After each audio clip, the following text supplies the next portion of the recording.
Good afternoon, all. Good afternoon, ma'am. Good afternoon, Good ma'am. afternoon. Good afternoon. Prayer പറഞ്ഞോട്ടാ. Prayer ma'am. ആദിമധ്യാന്തമാം ചൈതന്യമേ ആർദ്രമായി നീ എന്നിൽ നിറയണമേ. ആദ്യാക്ഷരത്തിൻ്റെ മാധുര്യമായി ഓരോ ദിനങ്ങളും വിടരണമേ. ശാന്തമാം നദിയായി ഒഴുകണമേ. ആദിമധ്യാന്തമാം ചൈതന്യമേ ആർദ്രമായി നീ എന്നിൽ നിറയണമേ.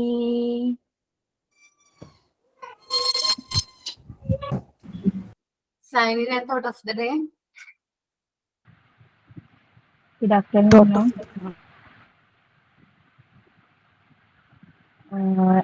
ഞാൻ നാസിഫ സൈനിങ് പറയാനാണ്. ഗുഡ് ആഫ്റ്റർനൂൺ മാം. Good afternoon friends. എല്ലാവർക്കും ഇന്നത്തെ അപർണ മിസ്സിൻ്റെ ക്ലാസ്സിലേക്ക് സ്വാഗതം ചെയ്തുകൊള്ളുന്നു. Thought of the day. Good afternoon, ma'am. Jency, Mary Jency. Thought of the day. The character cannot be developed in ease and quiet. Only through experience of trial and suffering can the soul be strengthened, vision cleared, ambition inspired, and success achieved. The words of Helen Keller, an American author and activist who was deaf and blind. Thank you, ma'am. നല്ല തോട്ടായിരുന്നു കേട്ടാ. Okay, ഇത് ജോബ്സാന്റെ class ആണ്. പകരം ഞാനാണ് എടുക്കുന്നത് ജോബ്സാന്ന് പറയുന്നത്. Okay, നമ്മൾ common disease in children's ആണ് ലാസ്റ്റ് ക്ലാസ്സിൽ നമ്മൾ ഡിസ്കസ് ചെയ്ത പോർഷൻ അല്ലേ. അതില് ഏതൊക്കെ ഡിസീസ് പറഞ്ഞെന്ന് ഓർമ്മയുണ്ടോ? വൂഫിംഗ് കഫ് പറഞ്ഞു, ഡിഫ്തീരിയ പറഞ്ഞു, ടെറ്റനസ് പറഞ്ഞു, പോളിയോ വരെ പറഞ്ഞു അല്ലേ. ഓക്കെ, പിന്നെ നമ്മൾ ഡിസ്കസ് ചെയ്യാൻ പോകുന്ന അസുഖം നെക്സ്റ്റ് വരുന്നത് ഡിസെൻട്രി ആണ്. ഡിസെൻട്രി എന്ന് കേട്ടിട്ടുണ്ടാവില്ല ആരും, പക്ഷെ എല്ലാവർക്കും കോമൺലി അറിയാവുന്ന ഒരു അസുഖമാണ് ഡിസെൻട്രി. എന്താണത്? Loose motion, abnormal and loose motions സംഭവിക്കുക, ഫുഡ് ഇൻഫെക്ഷൻ. നമ്മള് ഡിസെൻട്രിക്കൊക്കെ പുതിയ പേര് വന്നിട്ടുണ്ട്. ഫുഡ് ഇൻഫെക്ഷനാ. ലൂസ് മോഷൻ ആണെന്ന് പറയാൻ ഭയങ്കര നാണക്കേട്, അതുകൊണ്ട് ഇപ്പൊ പറയുന്ന പേരാണ് ഫുഡ് ഇൻഫെക്ഷൻ ആണെന്ന് പറയും. ഇപ്പൊ നമ്മൾ തന്നെ നോക്കുകയാണെങ്കിൽ നമ്മളിപ്പോ വർക്ക് ചെയ്യുന്ന സ്ഥലത്തായാലും എവിടെ ആയാലും ഒരിക്കലെങ്കിലും ആരെങ്കിലും ഈ ഫുഡ് ഇൻഫെക്ഷൻ ആണ് എന്ന് പറഞ്ഞു കേട്ടിട്ടുണ്ടാവും അല്ലെ. കോമൺലി നമ്മളിപ്പോ കേൾക്കുന്നുണ്ട് ഫുഡ് ഇൻഫെക്ഷൻ ആണ്. എന്തുകൊണ്ട് എപ്പോഴും ഫുഡ് ഇൻഫെക്ഷൻ വരുന്നതെന്ന് ചിന്തിച്ചിട്ടുണ്ടോ? ഇപ്പൊ സാധാരണ നമ്മള് ഫുഡ് ഇൻഫെക്ഷൻ ആണെന്ന് പറഞ്ഞു കഴിഞ്ഞാൽ ആദ്യത്തെ ലെസ്റ്റ് ക്വസ്റ്റ്യൻ ഏതാണെന്നറിയാമോ? പുറത്തുനിന്ന് വല്ല ഫുഡ് കഴിച്ചോ? ശ്രദ്ധിക്കാറില്ലേ? പുറത്തുനിന്ന് എന്തെങ്കിലും കഴിച്ചോ? ഓക്കെ, അപ്പൊ ലൂസ് ആൻഡ് അബ്നോർമൽ മോഷനെയാണ് നമ്മൾ ഡിസെൻട്രി എന്ന് പറയുന്നത്. ഫുഡ് ഇൻഫെക്ഷൻ ഒക്കെ വരാനുള്ള ചാൻസ് കൂടുതലാണ് ഇന്ന്. കാരണം നോക്കിക്കഴിഞ്ഞാൽ ഒരുപാട് ഹോട്ടൽസുകൾ ഉണ്ട് അല്ലെ, ഫുഡ് റെസ്റ്റോറൻറ്റ്സും കാര്യങ്ങളൊക്കെ ഇത് കൂടുതലാണ്, നമ്പർ ഓഫ് എണ്ണം കൂടുതലാണ്. സോ ഇത് കാരണം എല്ലായിടത്തും കറക്റ്റ് ആയിട്ടുള്ള ചില പെർഫെക്റ്റ് ആയിട്ടുള്ള രീതിയിലാണ് കുക്ക് ചെയ്യുന്നത് വിശ്വാസമുണ്ടോ നിങ്ങൾക്ക്? ഈ ചില കടകളൊക്കെ കാണുമ്പോ തന്നെ, ഹോട്ടലുകള് റെസ്റ്റോറന്റ് ഒക്കെ കാണുമ്പോ തന്നെ ഞാൻ അവിടെ നിന്ന് പോരും, കഴിക്കില്ല. ഞാൻ അവിടെ പോയിട്ട് നൈസ് ആയിട്ടൊക്കെ നോക്കും, കിച്ചണൊക്കെ എങ്ങനെയുണ്ട്, നല്ലതാണോ എന്നൊക്കെ നോക്കിയിട്ടൊക്കെ ആയിരിക്കും ഫുഡ് ഓർഡർ ചെയ്യുന്നത്. കാരണം അല്ലെങ്കിൽ അവിടുത്തെ അറ്റ്മോസ്ഫിയർ ഇഷ്ടമായില്ലെങ്കിൽ എനിക്കത് പറ്റുക. അപ്പൊ നമ്മള് ഫുഡ് നല്ല ക്ലീൻ ആയുള്ള സ്ഥലങ്ങളിൽ മാത്രം ഫുഡ് വാങ്ങിക്കാം. ഇനി കുട്ടികൾക്ക് നമ്മൾ പുറത്തുനിന്ന് ഫുഡ് വാങ്ങിച്ചു കൊടുക്കണോ? വേണ്ട. ഓക്കെ, വേണ്ട.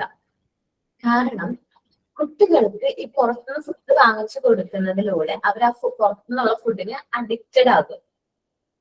ജസ്റ്റ് ഒരു എക്സാമ്പിൾ പറയാം. പിസ്സ എന്ന് പറയുന്ന ഒരു പ്രൊഡക്റ്റ് ആണ്. പിസ്സയാണ് വാങ്ങിക്കുന്നതെങ്കിൽ അവർ ആദ്യം കഴിക്കുമ്പോൾ കുഴപ്പമില്ല, രണ്ടാമത് കഴിക്കുമ്പോഴും അവർ അതിനോട് കൂടുതൽ ഇഷ്ടപ്പെടുന്നു. പിന്നീട് അവർ സ്ഥിരമായിട്ട് വാങ്ങിച്ചത് കഴിച്ചുകൊണ്ടിരിക്കുന്നു. എന്തെങ്കിലും ടേസ്റ്റ് ഉണ്ടോ അതിന്? കഴിച്ചിട്ടുണ്ട് ആരെങ്കിലും?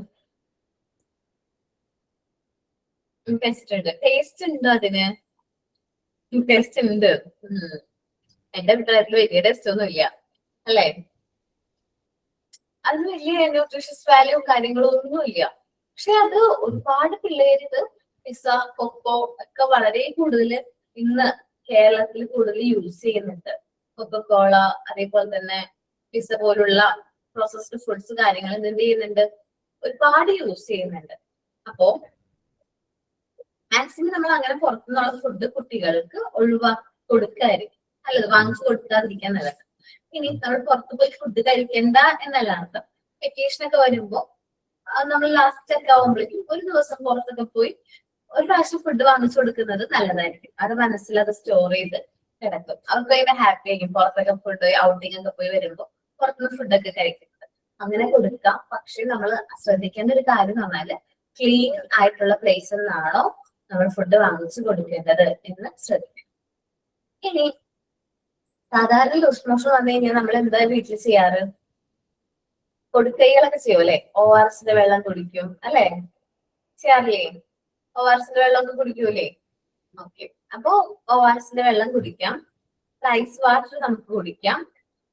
പിന്നെ ആപ്പിൾ ജ്യൂസോ, കരിക്കും വെള്ളം നല്ലതാണ്. പൊട്ടാസ്യം കുറച്ച് കൂടുതലാണ്, അപ്പൊ അതുകൊണ്ട് കരിക്കും വെള്ളം നല്ലതാണ്.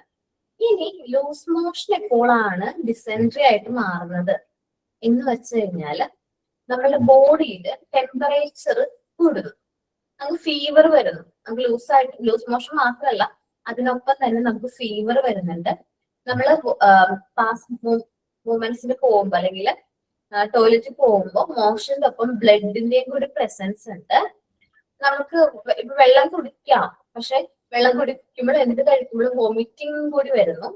നമ്മൾക്ക് ലാസ്റ്റ് വരുമ്പോഴേക്കും യൂറിൻ ഇല്ലാത്തൊരവസ്ഥ. നമ്മൾ ടോയ്ലറ്റിൽ പോകുമ്പോൾ നമുക്ക് ഒട്ടും യൂറിൻ പോകാത്തൊരവസ്ഥ. സ്പീഡ് ഓഫ് റെസ്പിറേഷൻ കൂടുന്നു. വളരെ സ്റ്റൊമക്കിൽ ഭയങ്കര പെയിൻ കാര്യങ്ങളൊക്കെ വരുമ്പോൾ അത് ലൂസ് മോഷൻ അല്ല, ഡിസെൻട്രി ആണ് എന്ന് മനസ്സിലാക്കാം. ഓക്കെ.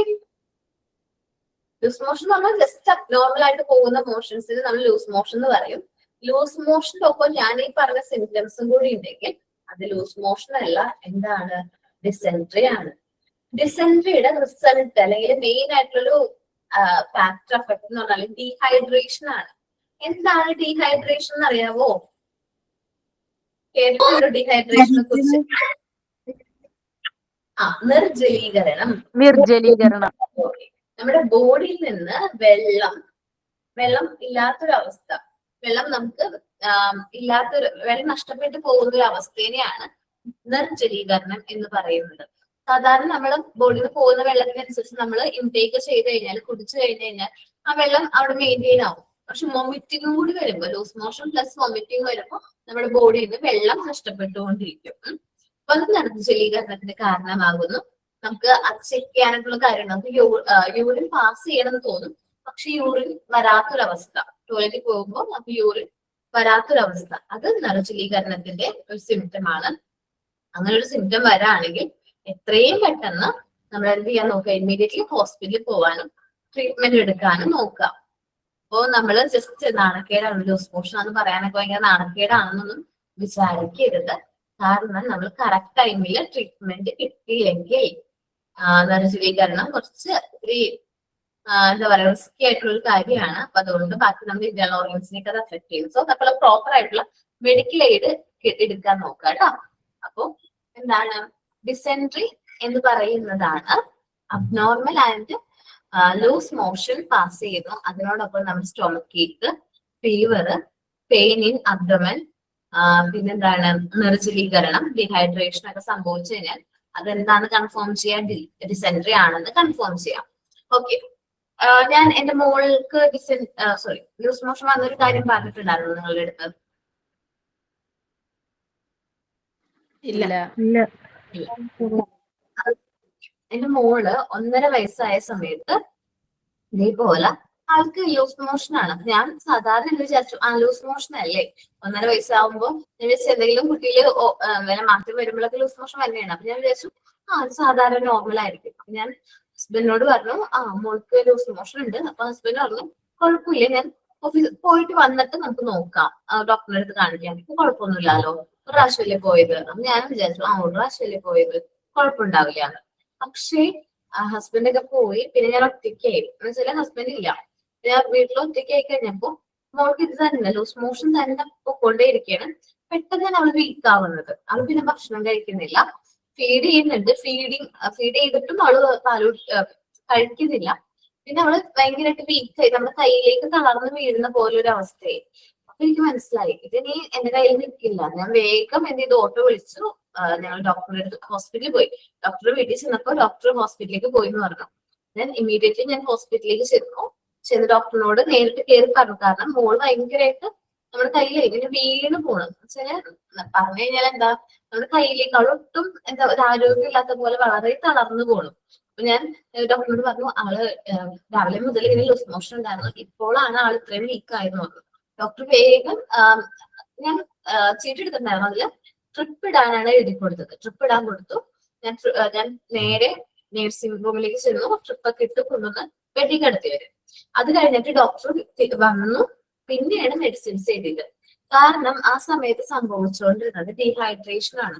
ബോഡിയിൽ നിന്ന് വെള്ളം നഷ്ടപ്പെട്ടു പോകുന്ന ഒരു അവസ്ഥ, നമ്മുടെ ബോഡി ഫുള്ളായിട്ട് വീക്ക് ആവും. എനിക്ക് ഈ ഒരു അവസ്ഥ വന്നപ്പം ശരിക്കും എനിക്ക് മോക്കിപ്പം ഇപ്പോഴായാലും ഇപ്പൊ വലുതായി, വലിയ കുട്ടിയാണ്, വലിയ കുട്ടി വെച്ചിട്ടുണ്ടെങ്കിൽ ഇപ്പം വലിയ കുട്ടിയാണ്. അപ്പൊ ഇപ്പോഴായാലും എനിക്ക് പനിയൊന്നും വന്നാൽ പേടിയാവൂല അവർക്ക്. പനിയല്ലേ കുഴപ്പമില്ല, പനി വന്നു കഴിഞ്ഞാൽ മരുന്ന് കഴിച്ചാൽ മാറും എന്നുള്ളൊരു വിശ്വാസമുണ്ട്. പക്ഷെ ലൂസ് മോഷൻ എന്നൊക്കെ പറഞ്ഞു കഴിഞ്ഞാൽ വീണ്ടും എനിക്ക് ടെൻഷൻ വരും, ഭയങ്കര ടെൻഷനാണ്. അപ്പൊ ഞാൻ എന്തെങ്കിലും ചെറിയ ലൂസ് മോഷൻ ആണെങ്കിൽ പോലും ഡോക്ടറിന്റെ അടുത്ത് ആദ്യം തന്നെ കൊണ്ടുപോകും. പിന്നീട് എനിക്ക് ചെറിയ ലൂസ് മോഷൻ ഒക്കെ കണ്ടാലും ഞാൻ അപ്പൊ തന്നെ ഡോക്ടറിന്റെ അടുത്ത് പോയി മെഡിസിൻ വാങ്ങിച്ച് വീട്ടിലേക്ക് തിരിച്ചു വരും. അപ്പൊ എനിക്ക് എന്താന്ന് വെച്ചാല് ആ ഒരു ഇൻസിഡന്റ് മനസ്സിൽ കിടക്കുന്നതുകൊണ്ടും അന്ന് ഞാൻ ഫേസ് ചെയ്ത ആ ഒരു സ്ട്രഗിള്, ഞാൻ ഒറ്റയ്ക്കായിരുന്നല്ലോ, അപ്പൊ അന്ന് ഞാൻ ഫേസ് ചെയ്ത് കുറച്ച് എനിക്ക് ഭയങ്കരമായിട്ട് പേടിയായി പോയി. മോള് പെട്ടെന്നാണ് വീക്ക് ആവുന്നത്. എന്ന് വെച്ചാലും നമ്മൾ അൺകോൺഷ്യസ് ആവുന്ന പോലെ എനിക്ക് ഫീൽ ചെയ്തു. ആള് നമ്മള് റെസ്പോണ്ട് ചെയ്യാനില്ല. അപ്പൊ ഞാൻ ഫുള്ളായിട്ട് ഞാനിപ്പോ ഈ പറയുമ്പോ എനിക്ക് നല്ല ധൈര്യമുണ്ട്. പക്ഷെ അന്ന് ഞാൻ എന്താ പറയാ എക്സ്പീരിയൻസ് ചെയ്തത്, എനിക്ക് ആ സമയത്ത് എന്താ ചെയ്യേണ്ടത്, എന്ത് ചെയ്യണം എന്നൊന്നും ഉണ്ടായിരുന്നില്ല. ഇങ്ങനെ ഹോസ്പിറ്റലിൽ എന്താ ഡോക്ടറെ കാണിക്കാന്നുള്ള ചിന്ത മാത്രമേ ഉണ്ടായിരുന്നുള്ളൂ. അത്രയും ഞാൻ ടെൻഷൻ അടിച്ച വേറെ ദിവസമില്ല. ഡീഹൈഡ്രേഷൻ സംഭവിച്ചതിന്റെ കാരണമാണ് അവർക്ക് അങ്ങനെ പറ്റിയത്. ആള് പിന്നെ ഓക്കെ ആയിട്ട് ട്രിപ്പ് ഒക്കെ ഇട്ടു. ഞങ്ങൾ അവിടെ ഒരു 5 ദിവസം സ്റ്റേ ഒക്കെ ചെയ്തിട്ടാണ് പോകുന്നത്. അപ്പോ ആളിപ്പോ നല്ല ഓക്കെ ആയിട്ടൊക്കെ ഇരിക്കുന്നു. പക്ഷെ എനിക്ക് ഇപ്പോഴും ഡിസെൻട്രി ആണെങ്കിൽ പേടിയാണ്.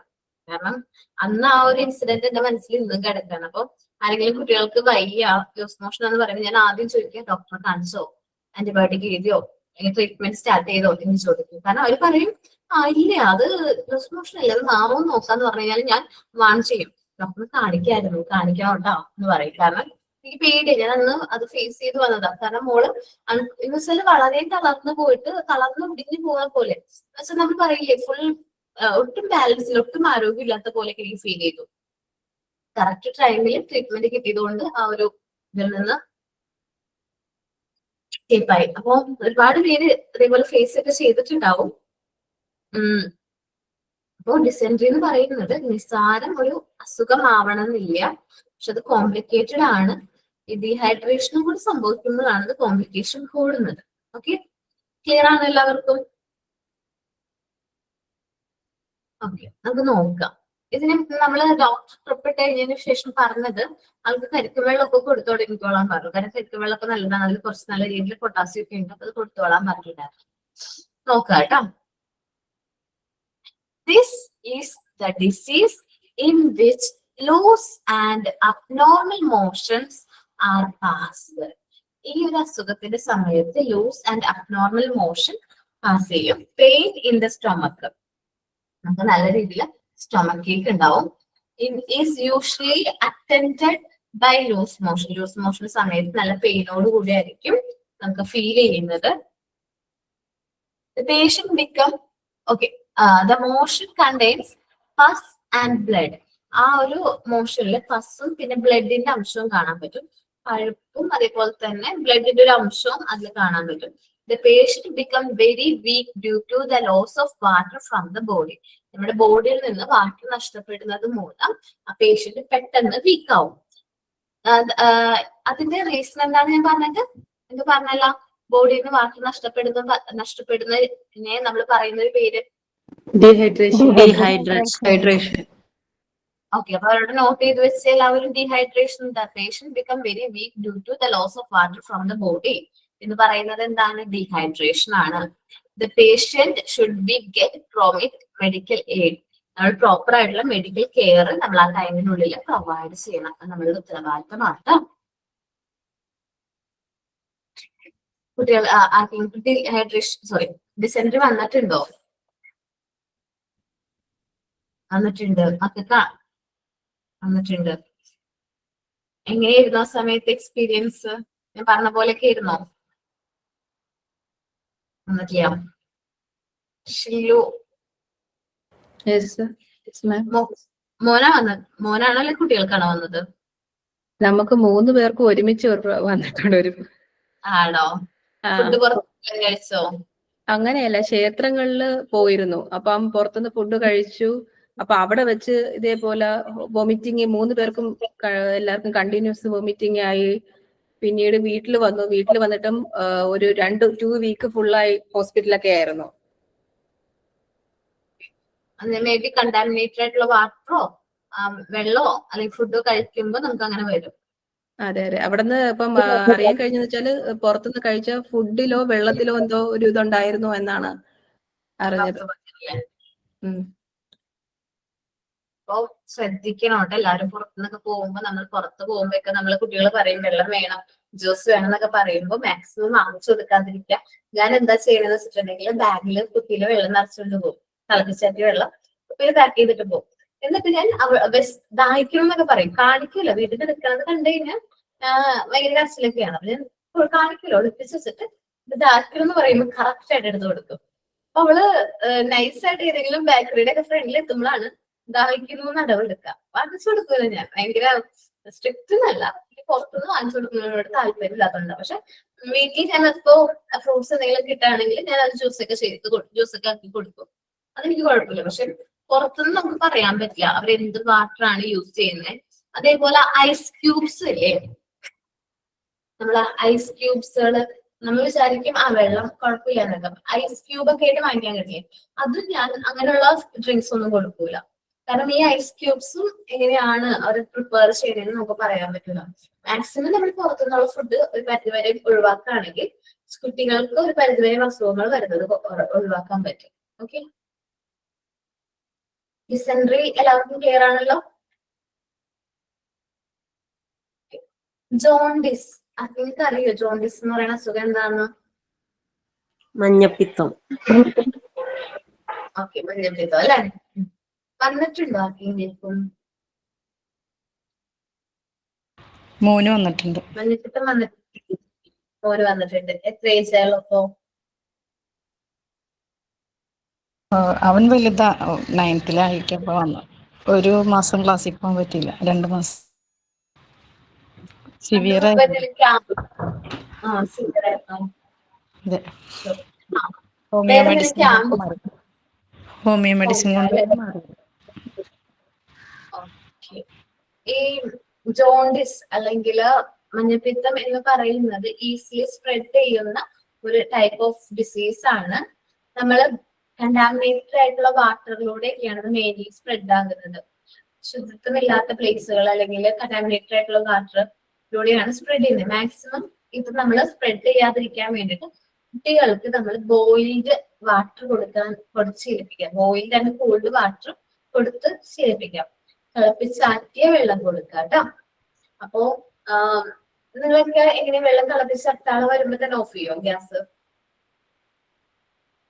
ഇല്ല, വെള്ളം തിളച്ച് കുറച്ചധികം നേരം തിളയ്ക്കാനുള്ള സമയം കൊടുക്കും. കുറച്ച് കഴിഞ്ഞിട്ടേ ഓഫ് ചെയ്തു. അപ്പോ വെള്ളം തിളച്ചിങ്ങനെ നല്ല രീതിയിൽ തിളച്ചതിന് ശേഷം മാത്രം നമ്മൾ എന്ത് ചെയ്യുക, വെള്ളം യൂസ് ചെയ്യുന്നതായിരിക്കും നല്ലത്. ഓക്കെ, ജോണ്ടിസ് എന്ന് പറയുന്നത് നമ്മുടെ ബ്ലഡിലെ ജേംസ് അല്ലെങ്കിൽ ബ്ലഡിലൂടെ സ്പ്രെഡ് ചെയ്യുന്ന ഒരു അസുഖമാണ്. അതേപോലെ എക്സ്ക്രീറ്റ്, നമ്മള് ജോണ്ടിസ് ഉള്ള ഒരു വ്യക്തി യൂസ് ചെയ്യുന്ന അതേ ടോയ്ലറ്റ് യൂസ് ചെയ്യുകയാണെങ്കിൽ മറ്റു വ്യക്തികൾക്കും അത് സ്പ്രെഡ് ചെയ്യാൻ പറ്റും. ക്ലീൻ ചെയ്യാതെ യൂസ് ചെയ്യുകയാണെങ്കിൽ മറ്റുള്ളവർക്കും അത് സ്പ്രെഡ് ചെയ്യാനുള്ള ചാൻസ് ഉണ്ട്. നമ്മൾ കോവിഡ് ഒക്കെ വന്ന സമയത്ത് നമ്മൾ ക്വാറന്റൈൻ ഒക്കെ എടുത്തില്ലേ, ഓർമ്മയുണ്ടോ? ക്വാറന്റൈൻ ഒക്കെ ഫോളോ ചെയ്തില്ല. അതേപോലെ തന്നെയാണ് ജോണ്ടിസ് ഉള്ള വ്യക്തി നമ്മൾ ക്വാറന്റൈൻ ഫോളോ ചെയ്യണം. അതേപോലെ ആ വ്യക്തി കഴിക്കുന്ന ഫുഡ് പ്ലേറ്റ് ഗ്ലാസും കാര്യങ്ങളൊന്നും നമ്മൾ മറ്റുള്ളവർ യൂസ് ചെയ്യാൻ പാടില്ല. അതിലൂടെയും ഇതെന്ത് ചെയ്യും, സ്പ്രെഡ് ചെയ്യും. ജോണ്ടിസ് എന്ന് പറയുമ്പോൾ സാധാരണ നമ്മുടെ മുഖത്തിന്റെ കളറൊക്കെ നോക്കിയിട്ട് നമുക്ക് ഐഡന്റിഫൈ ചെയ്യാൻ പറ്റും ജോണ്ടിസ് ഉണ്ടോ ഇല്ലെന്നുള്ളത്. ജോണ്ടിസ് ഉണ്ടെങ്കിൽ ഒരു മഞ്ഞ രാശി നമ്മളുടെ മുഖത്ത് കാണാൻ പറ്റും. അതേപോലെ കണ്ണിലും ചെറിയൊരു മഞ്ഞ രാശി നമുക്ക് ഒബ്സർവ് ചെയ്യാനായിട്ട് പറ്റും. ഓക്കെ, ഇതുണ്ട് നോർമൽ ആയിട്ടുള്ള സ്കിന്നിന്റെ കളർ ഇതാണ്. ജോണ്ടിസ് ഉള്ള ആളുടെ സ്കിന്നിന്റെ കളർ ഇതാണ്. എനിക്ക് തോന്നുന്നു എന്റെ സ്കിൻ അത്യാവശ്യം യെല്ലോ കളറായിട്ട് തോന്നുന്നുണ്ട് നിങ്ങൾക്ക്? ഉണ്ടല്ലേ, ലൈറ്റിന്റെ റിഫ്ലക്ഷൻ ആണ്. ഞാൻ പെട്ടെന്ന് ഇത് പറഞ്ഞു കഴിഞ്ഞിട്ട് ഞാൻ എന്റെ ഫേസ് നോക്കിക്കഴിഞ്ഞപ്പോ യെല്ലോ കളറോ ലൈറ്റ്, അപ്പൊ ലൈറ്റ് യെല്ലോ ഷെയ്ഡ് ആയിരിക്കും നമുക്ക് തോന്നുന്നത്. നമ്മുടെ ഐന്റെ കളറിൽ ഇത്തിരി വ്യത്യാസം ഉണ്ടാവും. ജോണ്ടിസ് ഉണ്ടെങ്കിൽ നമുക്ക് ഐന്റെ കളറിൽ വ്യത്യാസം ഉണ്ടാവും. നമുക്ക് പനി പിന്നെ വിട്ടു മാറില്ല. ജോണ്ടിസ് ഉള്ള വ്യക്തികൾക്കാണെങ്കിൽ നമുക്ക് എന്താണ്, ഈ ഒരു ഫീവർ നമുക്ക് പെട്ടെന്ന് മാറില്ല. നമ്മൾ മരുന്ന് കഴിക്കുമ്പോൾ ഫീവർ കുറയും, പക്ഷെ വീണ്ടും ഫീവർ വരും. അങ്ങനെയാണ്.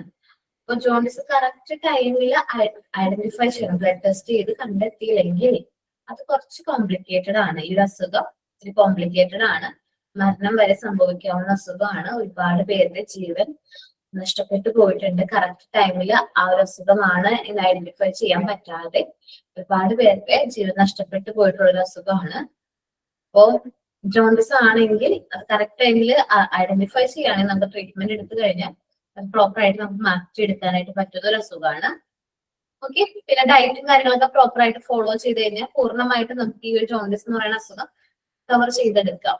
ജോണ്ടിസ് ഒക്കെ വന്നു കഴിഞ്ഞിട്ടുണ്ടെങ്കിൽ നമ്മൾ ഹെവി ഡയറ്റ് ഒന്നും ഫോളോ ചെയ്യാൻ പാടില്ല അല്ലെ? ജിൻസി അങ്ങനെ ഉണ്ടായിരുന്നില്ലേ? ഹെവി ആയിട്ട് കുറച്ച് പത്യൊക്കെ ഫുഡ് നല്ല ബുദ്ധിമുട്ടാ. ഫുഡ് ഓയില്, എരിവ്, പുളി അതൊന്നും പറ്റില്ലായിരുന്നു. പിന്നെ നോൺ പറ്റില്ലായിരുന്നു. കുറെ നാള് പറ്റില്ലായിരുന്നു. ഫുഡ് നല്ല ബുദ്ധിമുട്ടാണ് കൺട്രോൾ ചെയ്ത്. ഫ്രൂട്ട്സ് ഒക്കെ വേണം. ഫ്രൂട്ട്സ് കഴിക്കാം. പിന്നെ ഈ നോണൊന്നും പറ്റില്ല. കാരണം നമ്മുടെ ബോഡിക്ക് അല്ലെങ്കിൽ നമ്മുടെ ലിവറിന് ലോഡ് കൊടുക്കുന്ന ഫുഡൊന്നും നമ്മൾ കഴിക്കാൻ പാടില്ല. കാരണം നമുക്ക് ഈ ഡൈജഷനിൽ വളരെ ഇമ്പോർട്ടന്റ് ആയിട്ടൊരു പാർട്ട് വഹിക്കുന്നത് ആരാണ്? ലിവർ ആണ്. ഈ ജോണ്ടിസ് വന്നു കഴിഞ്ഞിട്ടുണ്ടെങ്കിൽ ഫസ്റ്റ് എഫക്ട് ചെയ്യുന്നതും ആരെയാണ്? നമ്മുടെ internal organ. First of all ലിവറിനെയാണ്, പിന്നീടാണ് നമ്മുടെ ബാക്കിയുള്ള ഇന്റേണൽ ഓർഗൻസിനെ എന്ത് ചെയ്യുന്നത്, അഫക്ട് ചെയ്യുന്നത്. അപ്പോൾ നമ്മൾ പ്രോപ്പർ ആയിട്ട് ഡയറ്റും കാര്യങ്ങളും ഒന്നും ഫോളോ ചെയ്തില്ലെങ്കിൽ അത് നമ്മളുടെ ലിവറിനെ ബാഡ്ലി അഫക്ട് ചെയ്യും. ഓക്കെ, അപ്പൊ ഈ കുട്ടികൾക്ക് വരൂലേ, ജനിച്ച കുട്ടികൾക്ക് ഉണ്ടാകുമല്ലോ, അതും ഏകദേശം ഇതേ മാതിരിയാണോ? അതിത്തിരി വ്യത്യാസം ഉണ്ടടാ. അത് സാധാരണ നമുക്ക് എന്താ പറയാ, മഞ്ഞപ്പ് എന്നാ പറയാറ്. അത് ആ ടൈമിൽ കുറച്ച് ദിവസത്തേക്ക് ഉണ്ടാവും. അത് കഴിഞ്ഞ് കഴിഞ്ഞാൽ മാറി വരും. ഓക്കെ, പിന്നെ കുഞ്ഞു കുട്ടികൾക്ക് ചിലപ്പോ അതിന്റെ എന്താ പറയാ കൗണ്ട് കുറഞ്ഞില്ലെങ്കിൽ മാത്രം ബ്ലഡ് മാറ്റിയൊക്കെ ചെയ്യും. ഓക്കെ, കുറഞ്ഞില്ലെങ്കിൽ മാത്രം ആ ഒരു കൗണ്ടിൽ വ്യത്യാസം വന്നില്ലെങ്കിൽ ബ്ലഡ് ഒക്കെ മാറ്റി കയറ്റുന്ന ഇതൊക്കെ വരും. അത് സാധാരണ എല്ലാ കുട്ടികൾക്കും നോർമലി മാറാറാണ് പതിവ്. ഓക്കെ, സാധാരണ സംഭവമാണോ? ചില കുട്ടികൾക്ക് നല്ല അധികം ഉണ്ടാകലുണ്ട്. ഈ ബ്ലഡ് ചേഞ്ച് ചെയ്തിട്ടും പിന്നെ മാറിയിട്ടില്ലെങ്കിൽ സീരിയസ് ആണോ? സീരിയസ് ആണോന്ന് ചോദിച്ചു കഴിഞ്ഞാല്, എന്റെ ഹസ്ബൻഡിന്റെ പെങ്ങള് കസിനാണ്. ആൾക്ക് രണ്ടാമത്തെ കുട്ടിക്ക് ഇതേപോലെ ജനിച്ച സമയത്ത് മഞ്ഞപ്പായിരുന്നു. അതങ്ങനെയാന്ന് വിചാരിച്ചു. പിന്നെ ട്രീറ്റ്മെന്റ് ഒക്കെ അവരവിടെ നോക്കുന്നുണ്ടായിരുന്നു. അത് കഴിഞ്ഞ് മെഡിക്കൽ കോളേജിലേക്ക് കുട്ടീനെ മാത്രം മെഡിക്കൽ കോളേജിലേക്ക് മാറ്റേണ്ട അവസ്ഥ വന്നു. ബ്ലഡ് ഒക്കെ മാറ്റി കയറ്റി, എന്നിട്ടും കുട്ടീനെ നമുക്ക് കിട്ടിയില്ല. ഒരു സീരിയസ് ആയിട്ടുള്ള ഒരു പ്രശ്നമാണ് കുട്ടികളുടെ കേസിൽ. മനസ്സിലായോ? അപ്പോ നമ്മൾ കുറച്ച് പ്രിക്കോഷൻസും കാര്യങ്ങളും എടുക്കേണ്ടതാണ്. ഈ ജനിച്ച കുട്ടികൾക്ക് അത് വരാനുള്ള റീസൺ എന്താണ്? അത് ഫസ്റ്റ് ഓഫ് ഓൾ നമ്മള് വൈറ്റമിൻ ഡിയുടെ ഒക്കെ പ്രശ്നം കൊണ്ടൊക്കെയാണ് മെയിൻ ആയിട്ട് വരുന്നത്.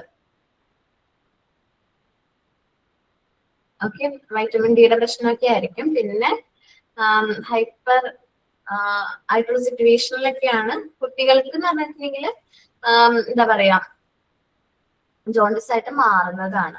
അവരുടെ ഈ ഒരു എന്താ പറയാ ലെവലില് വ്യത്യാസം വരുന്നതിനനുസരിച്ച് എന്താണ് ഇതിൽ മാറ്റം വരുന്ന എന്താ പറയുക കുറച്ചുകൂടി സീരിയസ് ആവുന്നതാണ്.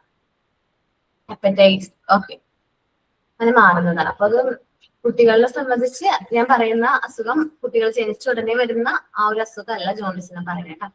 ന്യൂ ബോൺ ബേബിനെ സംബന്ധിച്ച് ഇത്തിരി വ്യത്യാസമുണ്ട്. നോക്കാം, അപ്പൊ ന്യൂ ബോൺ ബേബീസിനെ കുറിച്ച് നോക്കാം. Jaundice, new born jaundice occurs when the baby has high level of delirium in blood. ഒരു യെല്ലോ സബ്സ്റ്റൻസ് ആണ് that create when it is replace old red blood cells. The liver helps break down the substance so it can be removed from the body in stool. നമ്മൾ ശ്രദ്ധിച്ചിട്ടുണ്ടോ കുഞ്ഞു കുട്ടികളിൽ motion pass ചെയ്യുന്ന സമയത്ത് അവരുടെ motion ഒരു time വരെ yellow കളറാണ് അല്ലെ? ശ്രദ്ധിച്ചിട്ടുണ്ടോ? നല്ല യെല്ലോ കളറാണ്. അപ്പോ ഈ മോഷൻ പോകുന്നതിനനുസരിച്ച് ലിവർ എന്ത് ചെയ്യും? ഈ ഗ്ലോമിനിയം എന്ന് പറയുന്ന സബ്സ്റ്റൻസ് ബ്രേക്ക് ഡൗൺ ചെയ്തിട്ട് മോഷനിലൂടെ പൊക്കോളും. അങ്ങനെ പോകാതെ വരുമ്പോഴാണ് ന്യൂ ബോൺ ബേബീസിന് ജോണ്ടിസ് ആയിട്ട് മാറുന്നത്. ഓക്കെ, അപ്പോ അവരെ സംബന്ധിച്ചാണെങ്കിൽ സാധാരണ മോഷനൊക്കെ പോയി തുടങ്ങുമ്പോൾ നോർമൽ സാധാരണ കുട്ടികൾക്ക് മാറും. ഇപ്പൊ എന്റെ മോൻ ജനിച്ച സമയത്ത് അവൻ ഉണ്ടായിരുന്നു അതിന്റെ ഒരു റേഞ്ച് കുറച്ച് കൂടുതലായിരുന്നു. 11 to 13, 13 to 15 ആ ഒരു റേഞ്ചിലേക്കൊക്കെ വന്നു. കുറച്ച് ദിവസം നമ്മൾ NICUലേക്ക് ഇട്ടു കുട്ടീനെ.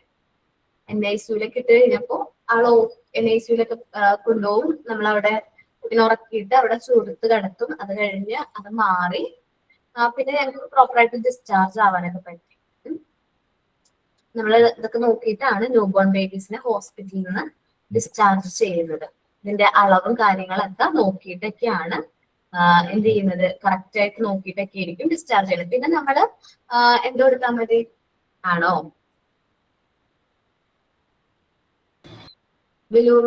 നമ്മള് കുറച്ച് ഇത് കഴിഞ്ഞാല് നമ്മളിപ്പോ NICUലൊക്കെ ഇട്ട് കുട്ടീനെ കൊണ്ടുവന്നാലും കുറച്ചു നേരം വെയിലൊക്കെ കൊള്ളിക്കാനൊക്കെ പറയും ചില ഡോക്ടേഴ്സ്. കുട്ടീനെ കുറച്ച് വെയിലൊക്കെ കൊള്ളിക്കുന്നത് നല്ലതാണെന്ന് പറയും. അല്ലെങ്കിൽ നമ്മുടെ ഗ്രാൻഡ് പാരന്റ്സ് പറഞ്ഞു കേട്ടിട്ടുണ്ടാവും അല്ലെ? അതെന്തുകൊണ്ടാണ് ഈ ഒരു ജോണ്ടിസിലേക്ക് ഒന്നും മാറാതിരിക്കാൻ വേണ്ടിയിട്ട് അങ്ങനെ പറയുന്നത്? ന്യൂ ബോണിന്റെ കേസാണ്. കുറച്ചും കൂടി മാറിയിട്ട് നമ്മൾ ന്യൂ ബോൺ ബേബീസിന് വരുന്നതാണ് അത്. അപ്പൊ അല്ലാതെ വരുന്ന ജോണ്ടിസിനെ കുറിച്ചിട്ടാണ് നമുക്ക് ടെസ്റ്റിൽ പറയാനുള്ളത് കേട്ടോ. നോക്കാം,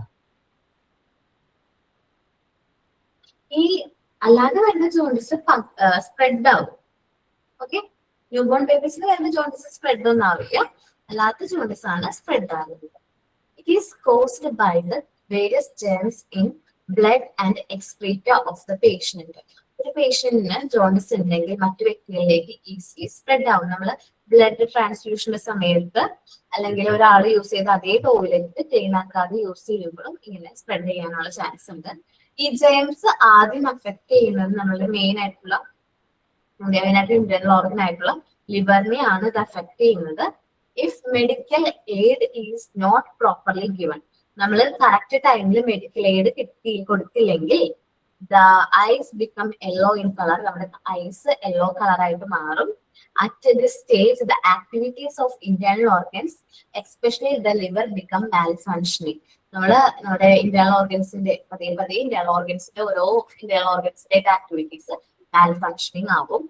And finally, the patient even die.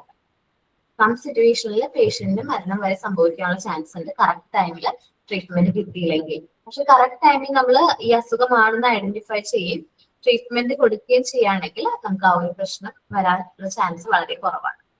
So ഈ ജെംസ് ഒരാളിൽ നിന്ന് മറ്റൊരാളിലേക്ക് ഈസിലി സ്പ്രെഡ് ആവും എന്ന് പറഞ്ഞു. പിന്നെ വെള്ളത്തിലൂടെയൊക്കെ കണ്ടാമിനേറ്റഡ് ആയിട്ടുള്ള വാട്ടറിലൂടെയൊക്കെ ഈ ഒരു അസുഖം വരാനുള്ള ചാൻസ് ഉണ്ട്. തിളപ്പിച്ചാറ്റിയ വെള്ളം മാത്രം യൂസ് ചെയ്യുക. ഇനി ജോൺസ് ഒക്കെ ഉള്ള വ്യക്തികളായിട്ട് ഇടപെടേണ്ടതായിട്ട് വന്നു കഴിഞ്ഞാൽ നമ്മൾ കുറച്ച് എന്താ പറയാ പ്രിക്കോഷൻസും കാര്യങ്ങളും എടുക്കണം. ഓക്കെ, ജോൺഡിസ് എന്ന് പറയുന്നത് നമ്മൾ വിചാരിക്കുന്ന പോലെ നിസ്സാരക്കാരനല്ല. ജോൺഡിസ് വരുന്ന സമയത്ത് നമ്മൾ കറക്റ്റ് ആയിട്ടുള്ള പ്രോപ്പർ ആയിട്ടുള്ള ഫുഡും റെസ്റ്റും കാര്യങ്ങളും പ്രോപ്പർ ആയിട്ട് എടുക്കണം. പ്രോപ്പർ ആയിട്ട് ഫുഡും റെസ്റ്റ് ഒക്കെ ഫോളോ ചെയ്ത് കഴിഞ്ഞാൽ നമുക്ക് ജോൺഡിസ് എന്ന് പറയുന്ന അസുഖം പൂർണ്ണമായിട്ടും മാറ്റിയെടുക്കാനായിട്ട് പറ്റും. അത് ഐഡന്റിഫൈ ചെയ്യുകയാണ് നമ്മുടെ മെയിൻ ആയിട്ടുള്ള ലക്ഷ്യം. കാരണം എപ്പോഴും പനി വരാണ്, കുട്ടിക്ക് എപ്പോഴും പനി വരാണ്, പനി മാറുന്നില്ല. വിട്ടുമാറാത്ത പനിയൊക്കെ വരുമ്പോൾ സാധാരണയായിട്ട് ഡോക്ടേഴ്സ് എന്ത് ചെയ്യാറുണ്ട്, യൂറിൻ ടെസ്റ്റ് ചെയ്യാനൊക്കെ പറയാറുണ്ട്. അങ്ങനെ നമ്മള് കൾച്ചറൊക്കെ ചെയ്ത് നോക്കിയാലാണ് ഇതിന്റെ ജേംസ് നമ്മുടെ ബോഡിയിൽ ഉണ്ടോ എന്ന് അറിയാൻ പറ്റുള്ളൂ. ഇനി എൻ്റെ ഒരു ലൈഫിൽ നടന്ന ഒരു ഇൻസിഡന്റ് ഞാൻ പറയാം. ഞാൻ ഡിഗ്രിക്കൊക്കെ പഠിക്കുന്ന സമയത്ത് എൻ്റെ ഒരു ഫ്രണ്ട്, ആൾക്ക് പനിയാണെന്ന് പറഞ്ഞു.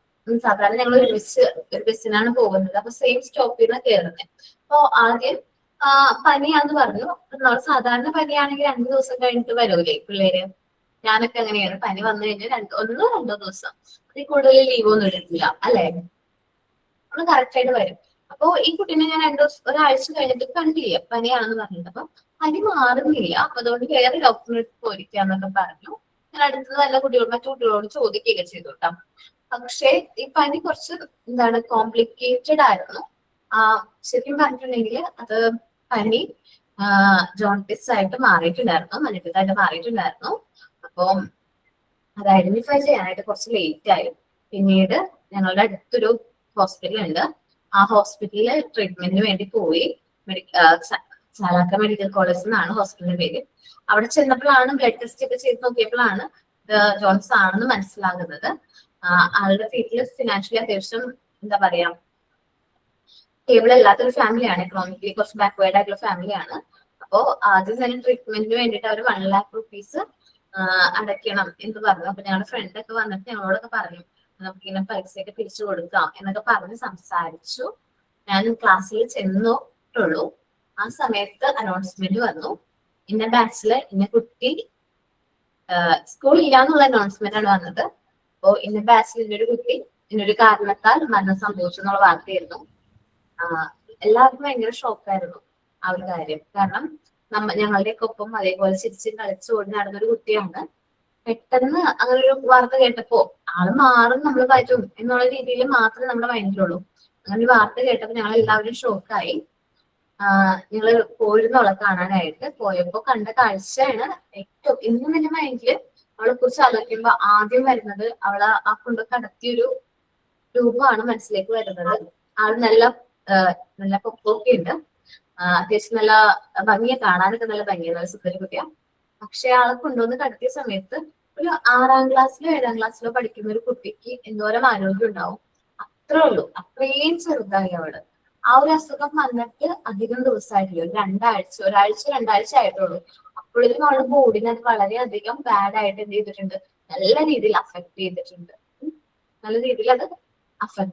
അതുകൊണ്ടാണ് എനിക്ക് കാണുമ്പോൾ ഞാൻ പറ്റുന്നില്ല. കാരണം എനിക്ക് അക്സെപ്റ്റ് ചെയ്യാൻ പറ്റില്ല. അത് ഞങ്ങളുടെ ഫ്രണ്ട് ആണെന്നോ ഒന്നും തോന്നില്ല. മുഖം കണ്ടിട്ട് മുഖമൊക്കെ ഇങ്ങനെ എന്താ പറയാ ഒട്ടി ഭയങ്കരമായിട്ട് ആൾക്ക് ഫുൾ ബോഡി ഫുൾ ചേഞ്ചസ് സംഭവിച്ചിട്ടുണ്ടായിരുന്നു. പിന്നെ നമുക്ക് ഒരു പ്രാവശ്യം നോക്കിക്കഴിഞ്ഞാൽ പിന്നെ നോക്കാൻ പറ്റൂല. ഞാൻ പറഞ്ഞു ഒരു പ്രാവശ്യം ഞാൻ നോക്കിയുള്ളൂ. ആ ഒരു സമയത്ത് അവളവിടെ കൂടെ കടത്തിയത് ഇന്നും എന്റെ ഓർമ്മയിൽ അങ്ങനെ കിടക്കാം. ഈ ജോണ്ടിസ് എന്ന് പറയുന്നത് നമ്മള് നിസ്സാരം അല്ലെങ്കിൽ കുഴപ്പമില്ല എന്ന് പറഞ്ഞാൽ അങ്ങനെ വിടേണ്ട ഒരു അസുഖമല്ല. കുറച്ച് പ്രിക്കോഷൻസും കാര്യങ്ങളും നമ്മൾ എടുക്കേണ്ട ഒരു അസുഖമാണ് കേട്ടോ.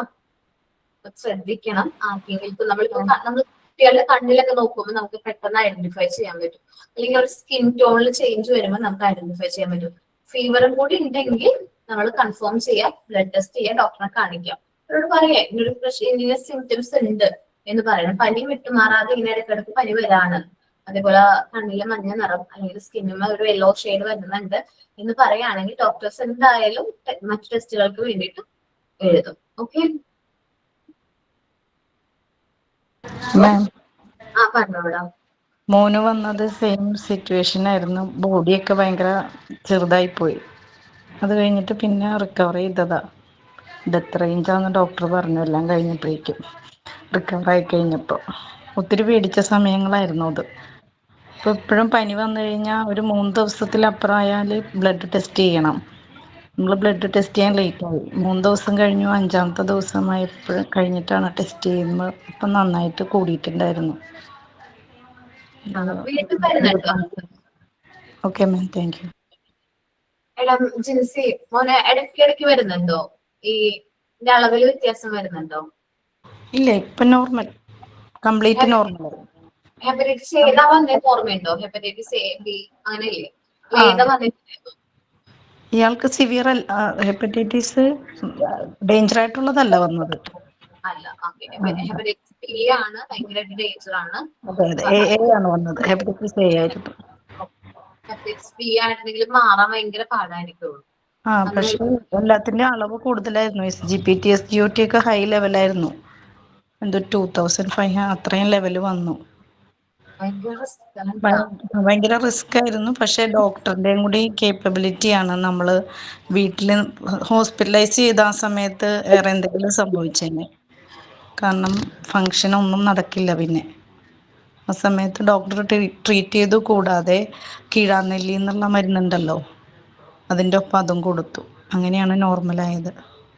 ആയുർവേദ ഹോസ്പിറ്റലാണ് കൊണ്ടുപോയത്? അല്ല, ഹോമിയോ ആണ്. പക്ഷെ 3 ദിവസം ഈ കീഴാർനെല്ലി ഒറ്റമൂലി അതും കൊടുത്തായിരുന്നു. അങ്ങനെയാണ്. വല്ലാത്തൊരു സിറ്റുവേഷൻ ആയിരുന്നു അത്, റിക്കവർ ചെയ്തവരെ. ഞാനിപ്പോഴും ആലോചിക്കും, അത് കറക്റ്റ് ആയിട്ട് ആദ്യം 3 ഡോക്ടറെ അടുത്തൊക്കെ പോയിട്ടുണ്ടായിരുന്നു ആള്, ഡോക്ടർ പനിയായിട്ട്. അപ്പൊ ഏതെങ്കിലും ഒരു ഡോക്ടർ ഒന്ന് ബ്ലഡ് ടെസ്റ്റ് എഴുതിയിട്ടുണ്ടെങ്കിൽ ഇന്നും ഞങ്ങളുടെയൊക്കെ ഒപ്പം അവള് ഹാപ്പി ആയിട്ടുണ്ടായിരുന്നു എന്ന് ആലോചിക്കാം. പക്ഷെ അത് ഐഡന്റിഫൈ ചെയ്യാനായിട്ട് ഫീവർ വരുമ്പോൾ ആദ്യം ഒരു ഡോക്ടറെ അടുത്ത് പോയി, മാറിയില്ല. നെക്സ്റ്റ് ഡോക്ടറിന്റെ അടുത്ത് പോയി, അവിടെയും മരുന്ന് കഴിച്ചു, പിന്നെയും മാറിയില്ല. പിന്നെയാണ് ഒരു ഡോക്ടർക്ക് സംശയം തോന്നിയിട്ട് ബ്ലഡ് ടെസ്റ്റിന് വേണ്ടിയിട്ട് എഴുതിയത്. അങ്ങനെയാണ് ജോണ്ടിസ് ആണെന്ന് അറിയുന്നത്. ജോണ്ടിസ് ആണെന്ന് അറിഞ്ഞു ആള് കുറച്ച് പെട്ടെന്ന് തന്നെ മെഡിക്കൽ കോളേജിൽ അഡ്മിറ്റ് ചെയ്തു. അധികം ഉണ്ടായില്ല. ഭയങ്കര ഷോക്കായിരുന്നു. കോളേജിൽ എല്ലാവർക്കും ഭയങ്കര ഷോക്കായിരുന്നു. അത് മാറി വരുന്നത് ചില സമയത്ത് നമ്മൾ പറയണ്ടെന്ന് വിചാരിക്കും. ഞാൻ ജോണ്ടിസിന്റെ കാര്യം പറയുമ്പോൾ ഞാൻ ഇത് ഈ പ്രാവശ്യം ഈ ബാച്ചിനോട് പറയണ്ട, ഞാൻ തന്നെ ഭയങ്കര ഇതായി പോകും. അപ്പൊ അതുകൊണ്ട് ഞാൻ പറയണ്ടെന്ന് വിചാരിക്കും. പക്ഷെ പറയാതെ പോകാനായിട്ട് പറ്റുന്നില്ല. കാരണം നിങ്ങൾ അതിന്റെ സീരിയസ്നെസ് നമുക്ക് മനസ്സിലാവണമെന്നുണ്ടെങ്കിൽ അത് ഈ ഒരു കാര്യം ഞാൻ കണ്ടതാണല്ലോ, ഞാനത് എക്സ്പീരിയൻസ് ചെയ്താണല്ലോ. അത് സാധാരണ നിസ്സാര അസുഖമല്ല. എനിക്ക് ജോണ്ടിസ് എന്ന് പറയുന്നത് ഒരു പേടിയുള്ള അസുഖമാണ്. കുട്ടികൾക്കായാലും നമ്മൾ ശ്രദ്ധിക്കണം. ജോണ്ടിസ് ആണെങ്കിൽ നമ്മൾ ആ പ്രിക്കോഷൻസും കാര്യങ്ങളും കറക്റ്റ് ആയിട്ട് എടുക്കണം. മസ്റ്റ് ആയിട്ട് ഡയറ്റ് ആണ്. അവർ ഡയറ്റ് ആ പറയുന്ന രീതിയിൽ തന്നെ ഡയറ്റ് ഫോളോ ചെയ്യും. ഓക്കെ, ജോണ്ടിസും ഡിസെൻട്രി ഒന്ന് വായിച്ചു നോക്കൂ നിങ്ങൾ. ഡിസെൻട്രി വായിച്ചാണല്ലേ, ജോണ്ടിസ് ഒന്ന് വായിച്ചേ.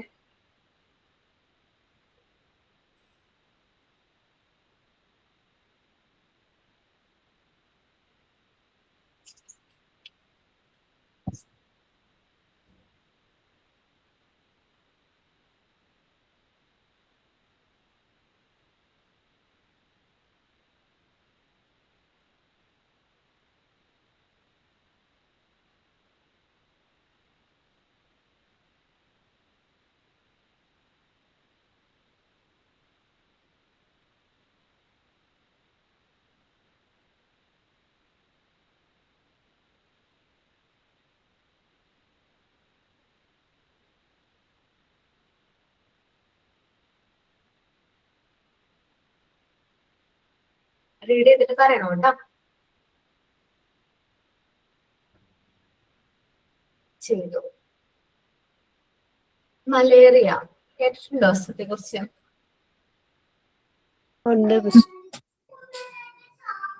മലേറിയ എന്താ മാൾഫങ്ഷനിങ് ലിവർ പറഞ്ഞ എന്താണ്? മാൾഫങ്ഷനിങ് പറഞ്ഞ എന്താ? ലിവർ പ്രോപ്പർ ആയിട്ട് ഫങ്ഷൻ ചെയ്യാതെ വരുന്ന ഒരു അവസ്ഥ തന്നെയാണ് ലിവർ ബിക്കം മാൽ ഫങ്ഷനിങ് എന്ന് പറയുന്നത്. ഫങ്ഷനിങ് എന്ന് പറഞ്ഞാൽ പ്രോപ്പർ ആയിട്ട് ചെയ്യുന്നു. മാൽ ഫങ്ഷനിങ് എന്ന് വെച്ചാൽ ചെയ്യുന്നില്ല, പ്രോപ്പർ ആയിട്ട് ലിവർ ഫങ്ഷൻ ചെയ്യുന്നില്ല. ഓക്കെ, then മലേറിയ എന്ന് പറയുന്ന അസുഖമാണ്.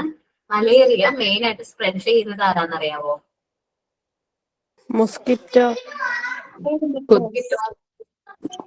മസ്കിറ്റോ. ഏത് മൊസ്കിറ്റോ ആണ് അറിയോ? അനോഫിലസ്.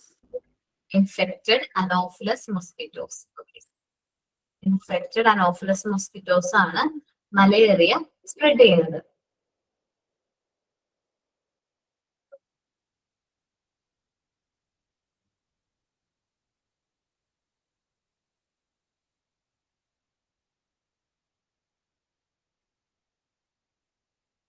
ഓക്കെ, അനോഫിലസ് മൊസ്കിറ്റോ എന്നുള്ളത് ടൈപ്പ് ചെയ്യാൻ വേണ്ടിയിരിക്കാൻ വേണ്ടിയിട്ടാണ് നോക്കിയത് കേട്ടോ. ഇൻഫെക്റ്റഡ് ഇവിടെ ഉണ്ട് കേട്ടോ.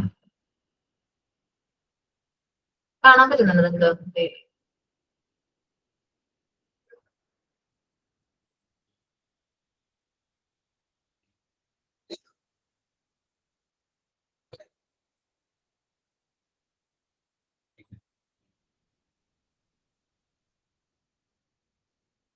ഇൻഫെക്റ്റഡ് അനോഫിലസ് മൊസ്കിറ്റോസ് ആണ് കേട്ടോ ഏത് സ്പ്രെഡ് ചെയ്യുന്ന മലേറിയ എന്ന് പറയുന്ന അസുഖം സ്പ്രെഡ് ചെയ്യുന്നത്.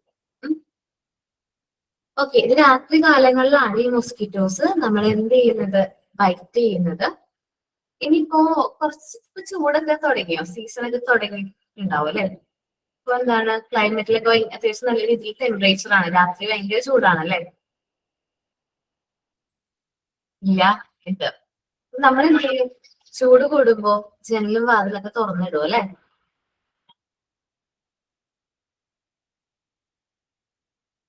ഇല്ലേ? വാതിൽ തുറന്നില്ലെങ്കിലും ജനല് ചെറുതായിട്ടെങ്കിലും തുറക്കും അല്ലെ? അപ്പോ തുറക്കില്ല, നല്ല കാര്യം. ഞാൻ പണ്ട് ഇങ്ങനെ എനിക്ക് ചൂട് കൂടുന്ന സമയത്ത് ജനലൊക്കെ തുറന്നിടുന്ന ശീലം ഉണ്ടായിരുന്നു. അപ്പൊ കുട്ടികളായതിനു ശേഷം ഞാൻ എന്ത് ചെയ്തു എന്ന് വെച്ചിട്ടുണ്ടെങ്കിൽ മൊസ്കിറ്റോ നെറ്റ് കിട്ടും, നമുക്ക് മൊസ്കിറ്റോന്റെ നെറ്റ് കിട്ടും. ചൂട് കൂടുമ്പോ നമ്മൾ നോർമലി നമ്മൾ എന്ത് ചെയ്യും, അറിയാതെങ്കിലും ജനല് നമ്മൾ തുറക്കും. ചൂട് കാരണം ചൂട് കുറയ്ക്കാൻ വേണ്ടിയിട്ട് റൂമിലത്തെ ടെമ്പറേച്ചർ അല്ലെങ്കിൽ ആ ഒരു എയർ പുറത്തേക്ക് പോകാൻ വേണ്ടിയിട്ട് നമ്മൾ ജനല് ഓപ്പൺ ചെയ്യാറുണ്ട്. അപ്പൊ അങ്ങനെയുള്ള സമയത്ത് മൊസ്കിറ്റോസ് നമ്മുടെ റൂമിലേക്ക് എൻ്റർ ആവും. അത് കുറയ്ക്കാൻ വേണ്ടിയിട്ട് ഞാൻ ചെയ്തൊരു കാര്യം എന്ന് വെച്ചാൽ ഈ നെറ്റ് ഉണ്ടല്ലോ, മൊസ്കിറ്റോ നെറ്റ് യൂസ് ചെയ്യാൻ തുടങ്ങി. മൊസ്കിറ്റോ നെറ്റ് എന്ന് പറയുമ്പോൾ നമ്മള് വിൻഡോയില് മൊസ്കിറ്റോ നെറ്റ് വെച്ചു ഫിറ്റ് ചെയ്യിച്ചു. അതിനുശേഷം ഞാൻ ഇപ്പൊ ചൂടൊക്കെ വരുന്ന സമയത്ത് നമുക്കൊരു ആശ്വാസമാണ് ജനല് തുറന്നിടാം എന്നുള്ളത്. അപ്പോ നമ്മൾ ചൂടൊക്കെ ഉള്ള സമയത്ത് ജനലൊക്കെ തുറന്നിടുമ്പോൾ കുറച്ച് കെയർഫുൾ ആയിരിക്കണം. ഈ മൊസ്കിറ്റോസ്, അനോഫിലസ് മൊസ്കിറ്റോസ് എപ്പോഴാണ് കുട്ടികളെ നമ്മൾ ബീറ്റ് ചെയ്യണമെന്ന് അറിയാവോ? മെയിൻ ആയിട്ട് നൈറ്റ് ബീറ്റിംഗ് മൊസ്കിറ്റോസ് ആണ്. രാത്രി കാലങ്ങളിലായിരിക്കും അത് നമ്മൾ എന്ത് ചെയ്യുന്നത്, ബൈറ്റ് ചെയ്യുന്നത് രാത്രി കാലങ്ങളിലായിരിക്കും. അതിന്റെ ബൈറ്റിനൊരു ഡിഫറൻസ് ഉണ്ട്, ഇത്തിരി വലുതായിരിക്കുള്ളൂ. നമ്മുടെ കയ്യില് കുറച്ചും കൂടി സാധാരണ കൊതുക് കുത്തുന്നതിലും കുറച്ചും കൂടി ഒരു എന്താ പറയാ, കുറച്ചും കൂടി വലിയ എന്താ പറയാ, കുറച്ചും കൂടി തടിച്ചൊക്കെ വരും, ചുമന്ന റെഡ് കളറിലൊക്കെ ആയിട്ടായിരിക്കും ഈ മൊസ്കിറ്റോസ് ബൈറ്റ് ചെയ്ത ആ ഒരു സ്ഥലം നമുക്ക് കാണാൻ പറ്റുന്നത്. അപ്പം രാത്രി കാലങ്ങളിൽ മാക്സിമം ജനലൊക്കെ നമ്മൾ ക്ലോസ് ചെയ്തിടാൻ, തുറന്നിടണമെന്നുണ്ടെങ്കിൽ മാക്സിമം നമ്മൾ എന്ത് ചെയ്യാൻ നോക്കാം, മൊസ്കിറ്റോ നെറ്റ്സ് ഫിറ്റ് ചെയ്തതിനു ശേഷം മാത്രം ജനലൊക്കെ തുറന്നിടാം. ഓക്കെ, ഇനി ശക്തമായ പനി, ഈ മലേറിയയുടെ സിംറ്റം ആണ് ശക്തമായ പനി. വിറയലോട് കൂടിയ പനിയാണ് കേട്ടോ. നമ്മളിങ്ങനെ നമുക്ക് കറക്കും, അങ്ങനെയുള്ള ഒരു പനിയാണ്. പിന്നെ ഛർദി, തലവേദന ഒക്കെ ഇതിന്റെ ഒരു സിംറ്റംസ് ആയിട്ടാണ് പറയുന്നത്. The mosquitoes എന്നുള്ളത് എഴുതാം infected female anopheles mosquitoes. Infected female anopheles mosquitoes എഴുതിയോ? Infected female Anopheles mosquitoes are mainly liable for the spread of this disease. ഈ പറഞ്ഞിട്ടുള്ള മൊസ്കിറ്റോസ് ആണ് നമുക്ക് ഇങ്ങനെയുള്ള അസുഖം, മലേറിയ എന്ന് പറയുന്ന അസുഖം സ്പ്രെഡ് ചെയ്യുന്നത്. When the mosquito bite, the germs get in the bloodstream. നമ്മൾ മൊസ്കിറ്റോസ് ബൈറ്റ് ചെയ്യുന്ന സമയത്ത് നമ്മുടെ ബ്ലഡ് സ്ട്രീമിലേക്ക് ആ ജേംസ് എൻ്റർ ആവും. Then the red blood corpuscles, RBCനെയാണ് ഫസ്റ്റ് ഓഫ് ഓൾ ഇത് എന്ത് ചെയ്യുന്നത്, അഫക്ട് ചെയ്യുന്നത്. Severe headache, recurrent fever, weakness of body are the common symptoms. നമുക്ക് നല്ല തലവേദനയായിരിക്കും, അതേപോലെ തന്നെ റിക്കറന്റ് ആയിട്ട് പനി വന്നുകൊണ്ടേയിരിക്കും. പനി വരും, വീണ്ടും രാത്രി കാലങ്ങളിൽ പനിക്കും. ഈ ഒരു അസുഖം വന്നു കഴിഞ്ഞാൽ നമുക്ക് രാത്രിയിൽ നല്ല പനിയായിരിക്കും. വീക്ക്നെസ് ഓഫ് ബോഡി, നമ്മുടെ ബോഡി ഭയങ്കരമായിട്ട് വീക്ക് ആവും. നമ്മുടെ വീക്ക്നെസ് ഓഫ് ബോഡി നമുക്ക് ഒട്ടും എന്താ പറയാ, നമുക്ക് ഒട്ടും ഉന്മേഷവും കാര്യങ്ങളൊന്നും ഉണ്ടാവില്ല. നമ്മൾ ഭയങ്കരമായിട്ട് വീക്ക് ആയിട്ടൊക്കെ ഫീൽ ചെയ്യും. അപ്പോ ഇതൊക്കെയാണ് മലേറിയ എന്ന് പറയുന്ന എന്താ പറയാ അസുഖത്തിന്റെ സിംറ്റംസ് എന്ന് പറയുന്നത്. അപ്പോ ശ്രദ്ധിക്കേണ്ട ഒരു കാര്യം എന്ന് പറയുന്നത് ഏത് മൊസ്കിറ്റോസ് ആണ് മലേറിയ എന്ന് പറയുന്ന അസുഖം സ്പ്രെഡ് ചെയ്യുന്നത്. അതാണ് എപ്പോഴും മെയിൻ ആയിട്ട് ക്വസ്റ്റ്യൻസ് ആയിട്ട് ചോദിക്കാറ്. ഇൻഫെക്റ്റഡ് ഫീമെയിൽ അനോഫിലസ് മൊസ്കിറ്റോസ് ആണ് മലേറിയ സ്പ്രെഡ് ചെയ്യുന്നത്. ഓക്കെ, അത് എഴുതി എല്ലാവരും. ഓക്കെ, ഒന്ന് റീഡ് ചെയ്ത് നോക്കി മലേറിയ.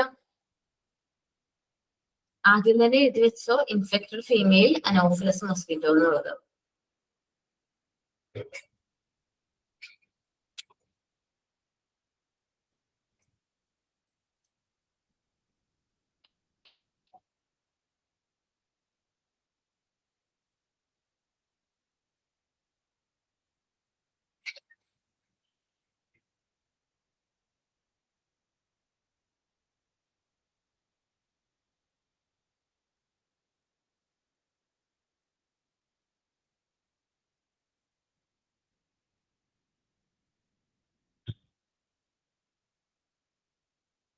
ഓക്കെ, എല്ലാവർക്കും ക്ലിയർ ആണല്ലോ.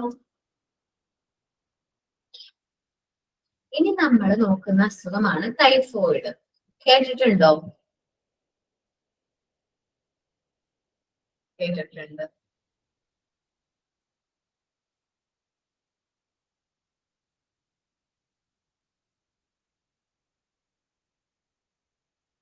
ടൈഫോയിഡിനെ കുറിച്ച് എന്താ അറിയാവുന്നത് നിങ്ങൾക്ക്?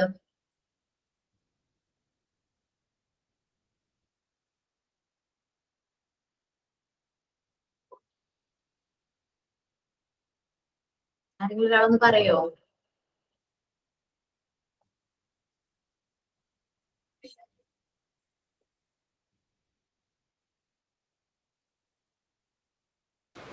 ഫുഡിൽ നിന്നും വാട്ടറിൽ നിന്നൊക്കെ സ്പ്രെഡ് ചെയ്യുന്നതാണ് അത്.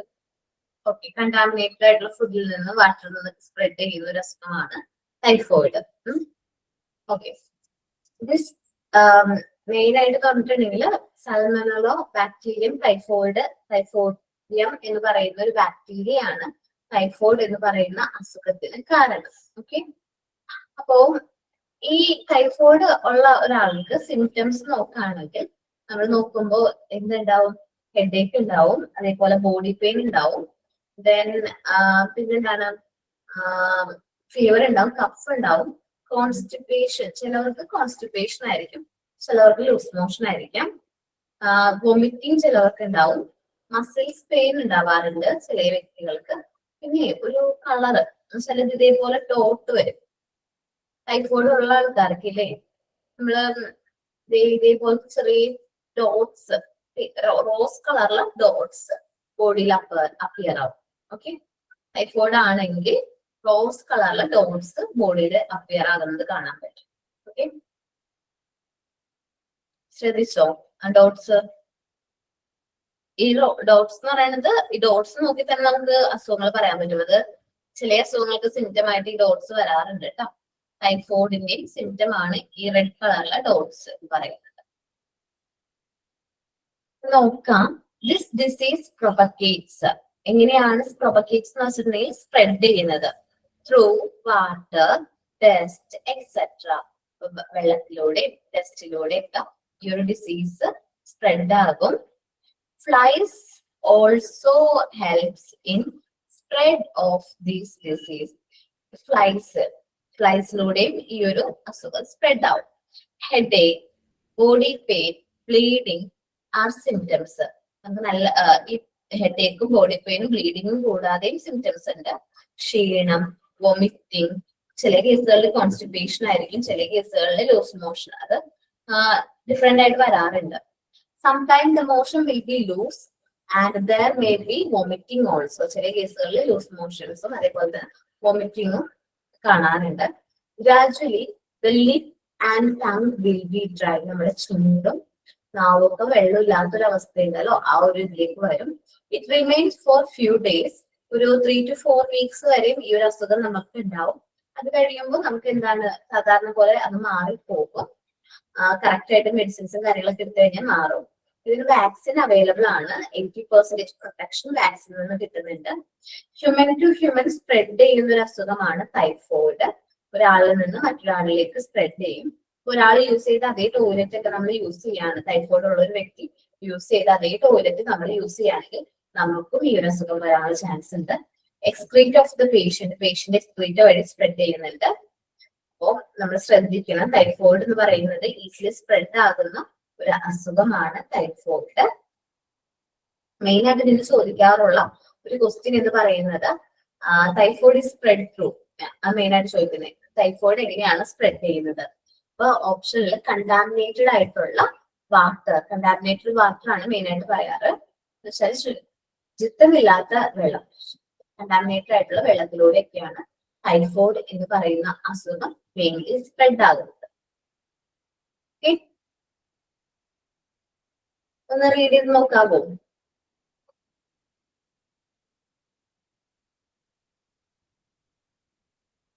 മാം, പറഞ്ഞോടാ രമ്യ. നമ്മുടെ ഏതെങ്കിലും ഒരു ബോഡി പാർട്ടിനെ അത് എഫക്ട് ചെയ്യുന്നുണ്ടോ? എടാ ഇൻഡസ്ട്രീൻ, നമ്മുടെ സ്മോൾ ഇൻഡസ്ട്രീനെ അഫക്ട് ചെയ്യും. Thank you. അയ്യോ, നീ പറയാൻ പറ്റുമല്ലേ? സ്മോൾ ഇൻഡസ്ട്രീനെയാണ് ടൈഫോയിഡ് മെയിൻലി അഫക്ട് ചെയ്യുന്നത്.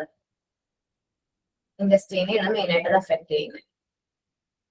അതൊന്ന് നോട്ട് ചെയ്തേക്കട്ടോ. ഒന്നുകൂടെ പറയാമോ? എന്താണ് സ്മോൾ ഇൻഡസ്ട്രീൻ? ചെറുകുടല്, ആ ഒരു പോർഷൻ. ഞാൻ ആ ബാക്ടീരിയയുടെ നെയിമോട് ബാക്ടീരിയയുടെ പേര് ദയവായിട്ട് ഫുള്ളായിട്ടുള്ള പേരൊന്നും നമുക്ക് പഠിക്കാൻ ക്വസ്റ്റ്യനിൽ പറ്റുന്നില്ല. സൽമനോ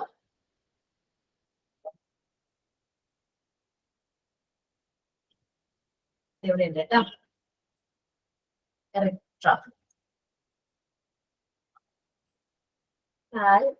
ടൈപ്പ് ചെയ്ത് വെച്ചേക്കാം.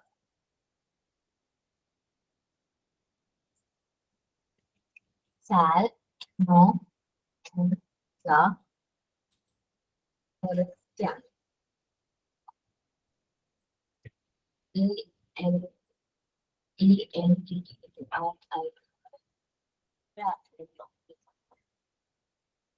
നോട്ട് ചെയ്ത് വെച്ചേട്ടോ.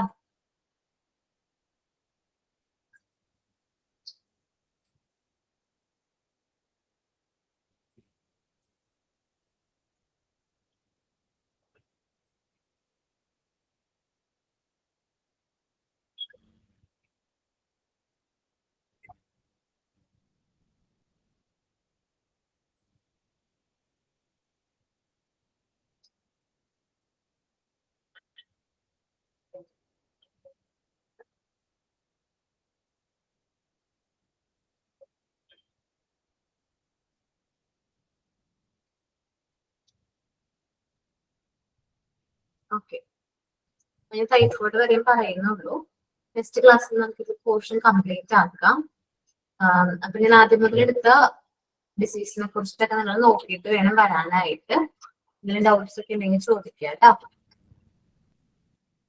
ഓക്കെ, അപ്പൊ താങ്ക് യു ഓൾ. നമുക്ക് മൺഡേ കാണാം കേട്ടോ. Thank you miss. Sign out ആരാ പറയുന്നേ? ഞാനാണ് Hasina. പറഞ്ഞോടാ Hasina. Good afternoon. We'll discuss in the class about common diseases in children like dysentery, jaundice, malaria, and typhoid. As we conclude, I would like to extend a heartfelt thank you to our respected mom for this wonderful session. I also want to thank all my fellow students for being so attentive and making this class interactive. Thank you all once again. Signing off. Thank you, Hasina, and thank you all.